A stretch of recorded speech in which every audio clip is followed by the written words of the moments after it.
আপনি অত্যাধিক পরিমাণে ব্যয় করে ফেলছেন। টাকা আনছেন, খরচা হয়ে যাচ্ছে। টাকা কিছুতেই সঞ্চয় করে রাখতে পারছেন না।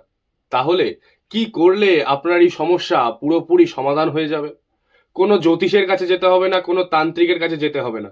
বাবাজি, মাতাজি, কবচ, মাদুলি, বাবাদুলি এসব পড়ার দরকার নেই।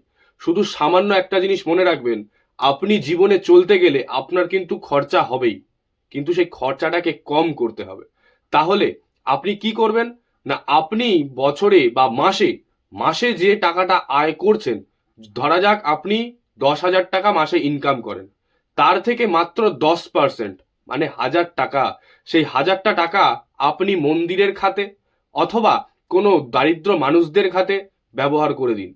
এই 1,000 টাকা যখন আপনি ব্যবহার করতে শুরু করবেন, মাত্র 4 থেকে 5 মাসের মধ্যে আপনি দেখবেন আপনার যে ফালতু খরচাগুলো ছিল, সে খরচাগুলো ধীরে ধীরে পুরোপুরি কমে গেছে। কিভাবে কমে যাবে সেটা আপনি ঐশ্বরিক উপায়ে বুঝতেও পারবেন না। খেয়াল রাখবেন, অবশ্যই এই জিনিসটি করে দেখুন, কাজে লাগবে। জয় শ্রী মহাকাল।